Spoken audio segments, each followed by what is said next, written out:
Good morning and welcome back to my channel. I just enjoyed a nice bird-eye view over the beach and the resort. If you haven't seen it yet, just go to my last episode where you can enjoy it too. I am now all packed up and leaving for the city of Tuguegarao. Today's ride will take me now along the Caparaspesan coastal road, starting from here on the Bay of Banguay and going all across the Caparaspesan Peninsula to the Bay of Pasilang. In between I will be riding parallel to the Cagayan Windmill Farm, and continuing up to the Cagayan Welcome Arch, and there I shall once more merge with the Pan-Philippine Highway. From the Cagayan Welcome Arch I will traverse on the Pan-Philippine Highway to the famous Patap viaduct.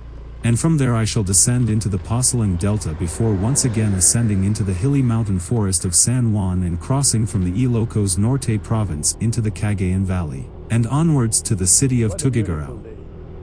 On my way I will pass the towns of Pamplona, Ballesteros, Alacapan, Magapit and Alcala before arriving in the city of Tuguegarao.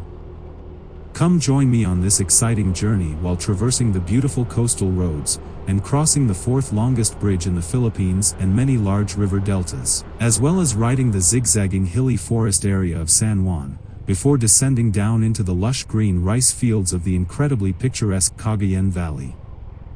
So what are you waiting for? Come and discover with me the new and unseen places dotted all along the Pan-Philippine Highway here in the beautiful northern parts of Luzon.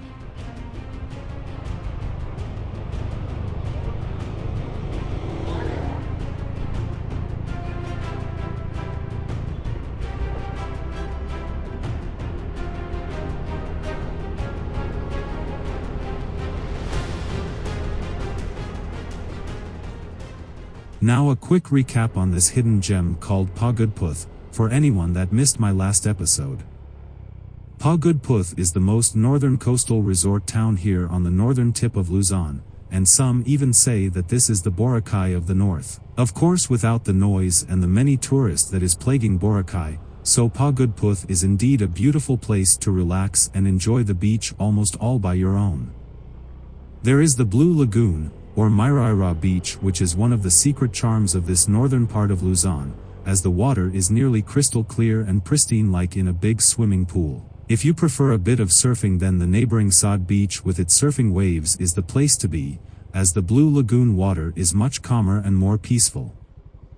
Then there are plenty of other beaches along the coast that don't have a name and nearly no people, and this is what I call a paradise.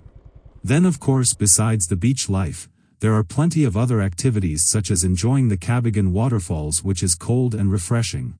And after that you might also want to visit the Timangtang rock, which stands majestically a few meters away from the Bantayabath caves. Next there is the Boniaran rock formation and the Kapurpurawan rock formation, as well as the Caunayan Point, or also called the Little Batanes of the north. And once you are already here, don't miss out on visiting one of the many wind farms of the Ilocos Norte region. And this is just to name a few of the most beautiful sightseeing places which are conveniently located in this area.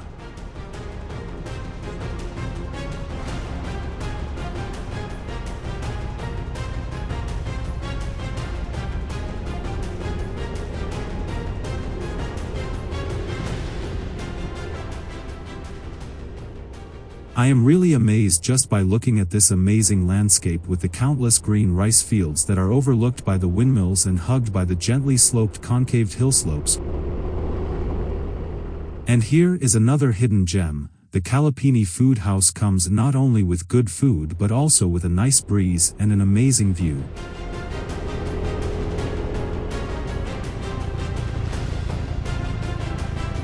And we are back on the main. Reaching the end of the Caparaspesan Rural Road, I will now once again merge into the Pan-Philippine Highway and stay on it until the city of Tuguegarao.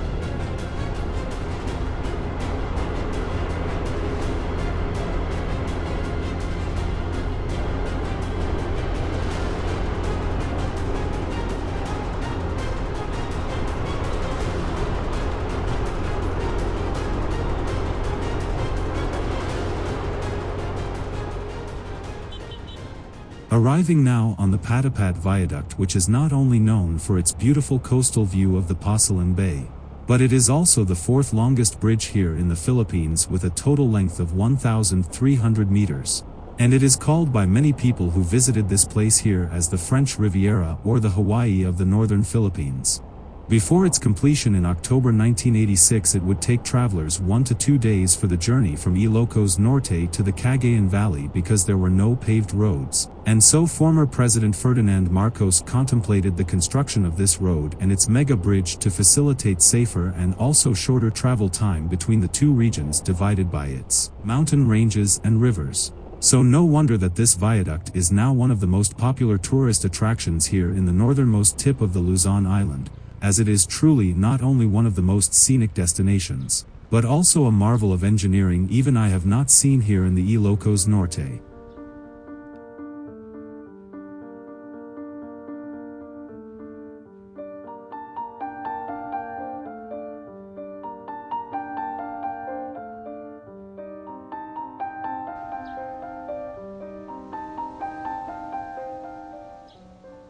Moreover, on a very clear day, the Fuga Island and Cagayan Island are also visible to the naked eye, so if you love road trips same as I do, then the Patap viaduct must certainly be on your travel list too.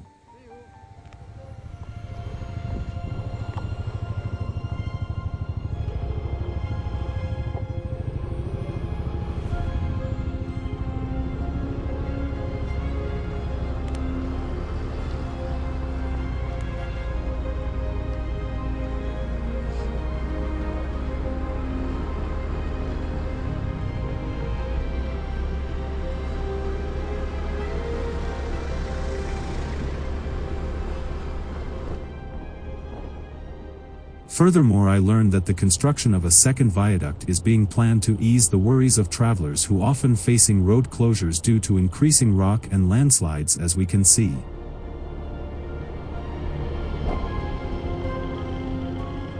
I am just passing Paraiso na Anton, and I learned that the water which is dripping down from the hillside here has some healing energy according to local beliefs, and that drinking this water will cure their mild ailments and in some cases even the severe ones.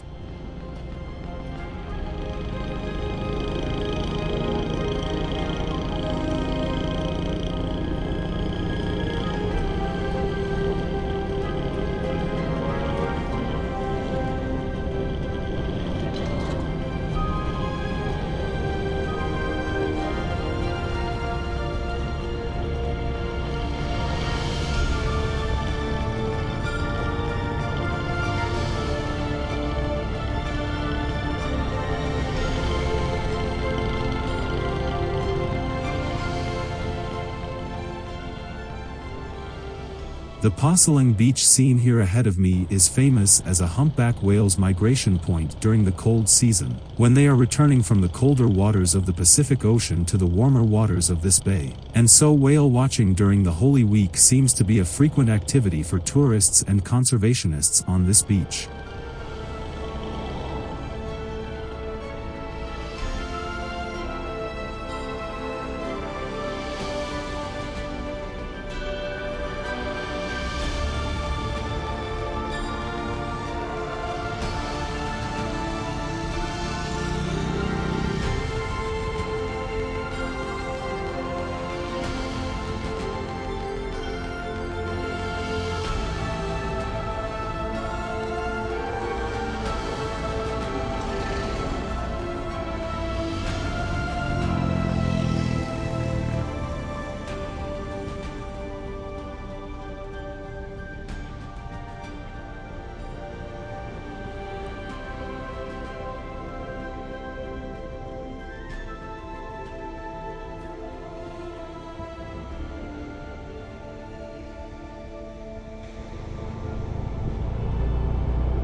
I am now leaving the Ilocos Norte region and entering the Cagayan Valley.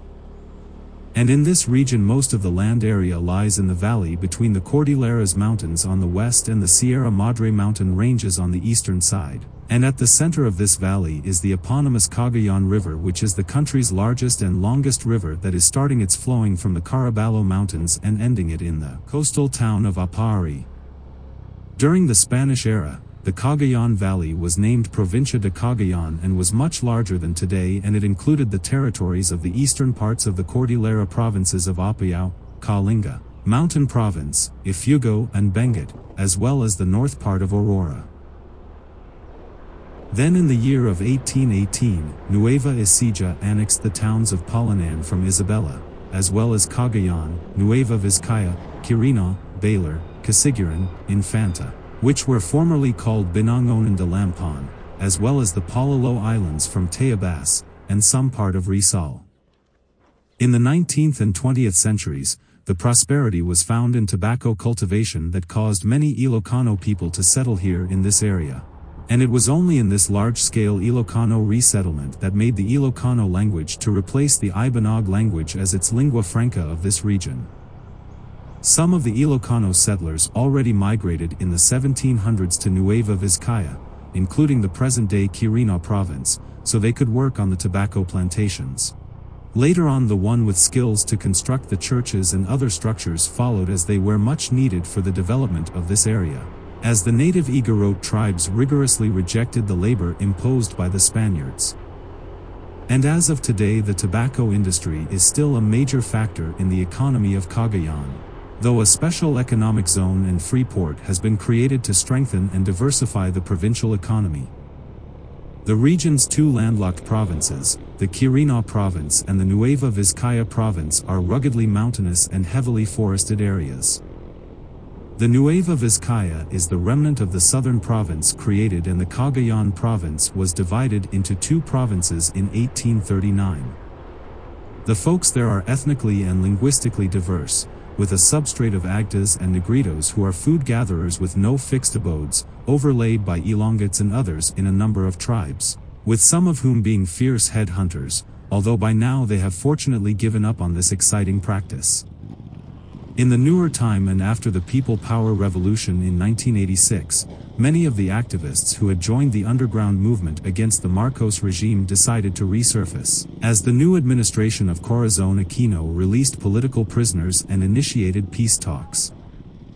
However, anti-left sentiment in her new cabinet, which included individuals who had aligned themselves with the reform of the armed forces movement, made the peace process very difficult, and so the negotiations eventually collapsed, and the unrest here in the Cagayan Valley continued. Then in 1987, when the Cordillera Administrative Region was formed under the Corazon Aquino reign, the indigenous provinces of Ifugao and Kalinga Payo were transferred into the newly formed region of today. And all this makes the Cagayan Valley a truly interesting province to explore for me, not only historically but also because it is boasting an array of stunning natural wonders, as well as some exceptional constructions such as the Magapit Suspension Bridge, a stunning structure that crosses the mighty Cagayan River. Then for those that are seeking adventures, there is the Duba Cave, which is part of the Calao cave system, which is offering a stunning underground labyrinth with flowing rivers and creeks. And this is just to mention a few of the interesting places we can find here in the Cagayan Valley.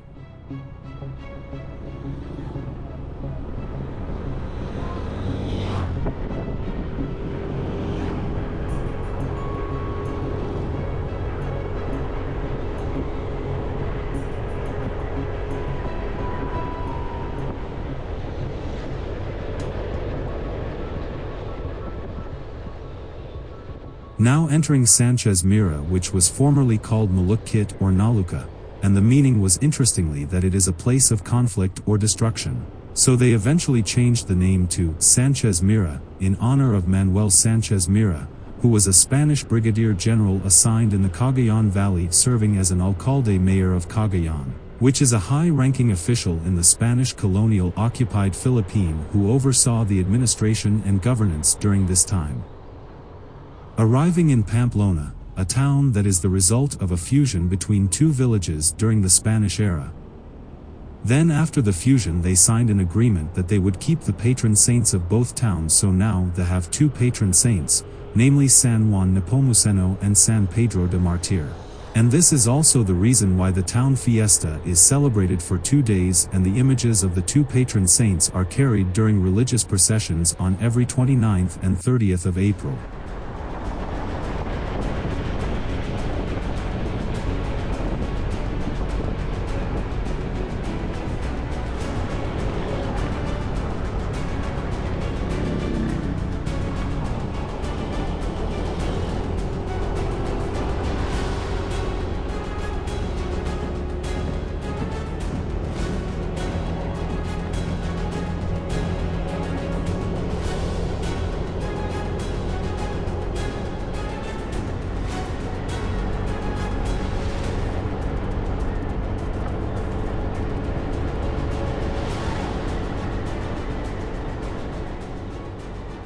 Crossing now the Magapit Bridge, which is a suspension bridge spanning over 257 meters and connecting the east and west sides of the Cagayan River here in Lalo, Cagayan. The bridge opened in 1978 and serves the Pan-Philippine Highway or the Maharlika Highway and linking the barangays of Bangag and Magapit here in Lalo. I learned that the locals call the bridge the Golden Gate of Cagayan, as it looks so big. Moreover, it is one of only 2 bridges in the province that runs across the mighty Cagayan River.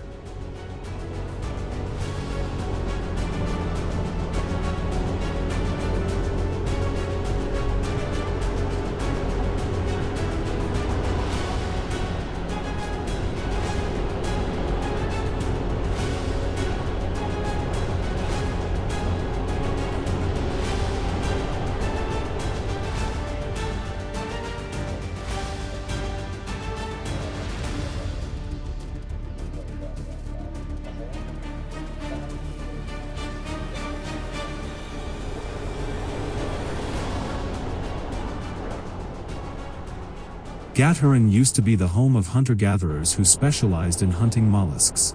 These hunter-gatherers have stockpiled their leftover mollusk shells in numerous sites in Garin and the neighboring Lalo, until the shells formed into the largest stock of shell-midden sites in the entire Philippines.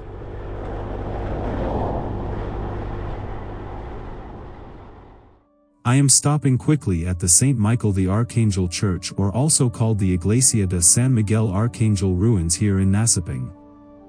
This is really one of the more impressive stone structures I saw here in the Philippines and well worth a stop.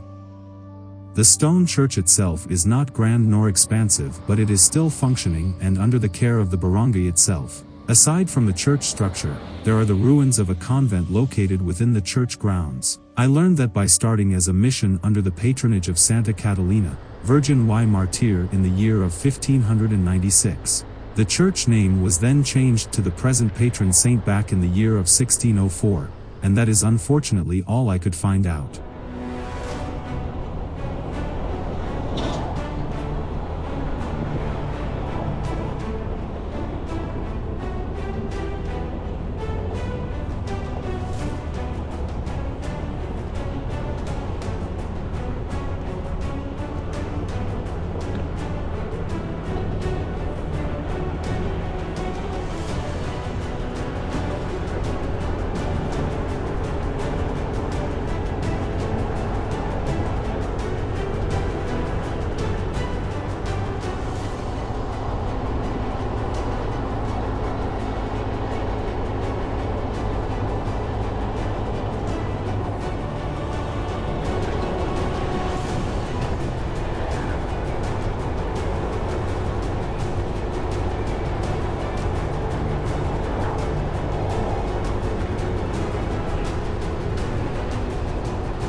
And here is my next church stop, This time it is the Saint Filomena Church, which is a red brick church with a facade that is featuring white statues of angels, and it is regarded as the biggest Spanish colonial church under the Tuguegarao Archdiocese here in the municipality of Alcala. This historic church is considered the widest built church here in the Cagayan province and dates back to the Spanish colonial period.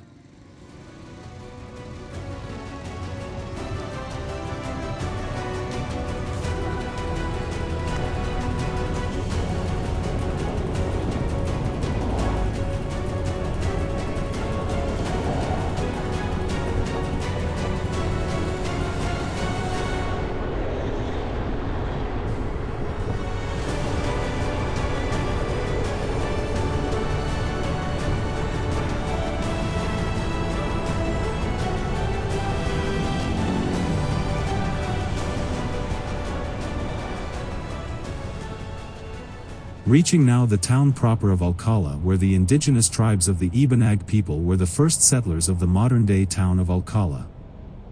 They called the area Fulay, literally meaning red, in its reference to the distinct red color of its soil. And after 2 centuries of Spanish rule, Fulay was formally proclaimed as a township on the 20th of July 1789. However, it was not until the year of 1843 when it was renamed to today's name of Alcala, and that was in the honor of the Governor-General Francisco Paula de Alcala.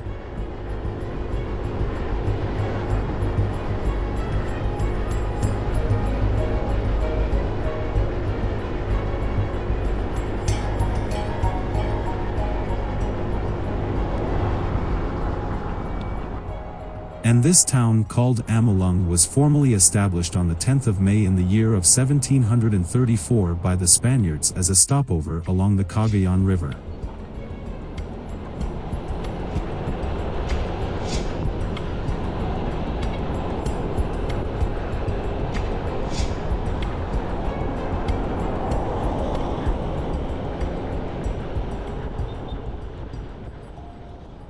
And here I enter the town of Iguig, which was officially established as a Spanish mission on the 16th of April in the year of 1608.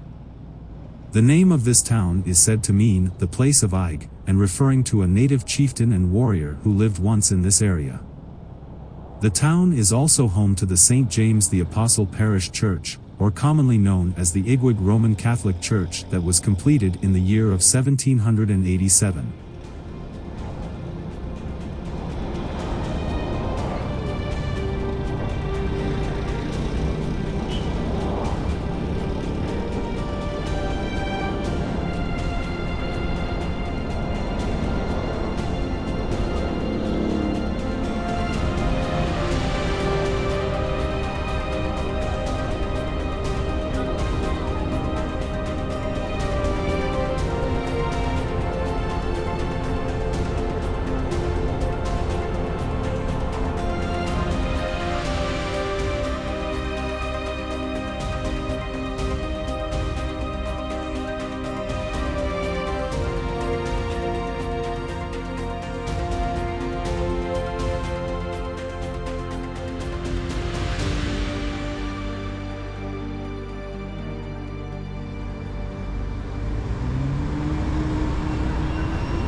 After a long and stunning drive covering over 180 kilometers in roughly 8 hours from the most northern parts in Pagudpud, I finally arrive here in Tuguegarao, which is the major center for growth here in the northeastern part of Luzon, and nothing in compare to the quiet beach and countryside of Ilocos Norte. It is not only one of the fastest emerging cities here in the Philippines, but also the regional center of the Cagayan Valley and the connecting point for the provinces of Cagayan, Kalinga, Apayao and northern Isabela. Furthermore, it is dubbed as the gateway to the Ilocandia and the Cordilleras, as the city is located on the southern border of the province where the Pinacanoan River merges into the Cagayan River. Moreover, the city is surrounded by the Sierra Madre Mountains to the east, the Cordillera Mountains to the west, and the Caraballo Mountains to the south. And that all combined with the rush hour traffic makes it definitely the center of the Cagayan province.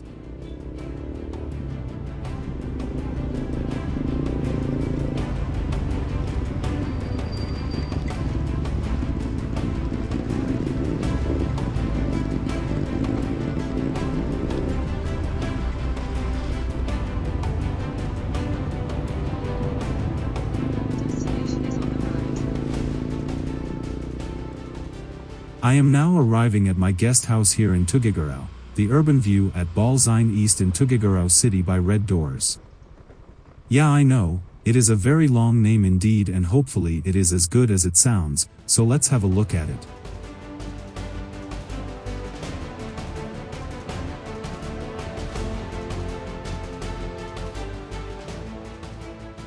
And I would say it looks quite good, and with this I will end my video for today. Thanks a lot for watching, and I am looking forward to see you back in my next part, where I will explore the pulsating city of Tuguegarao, all located here in the center of the Cagayan Valley.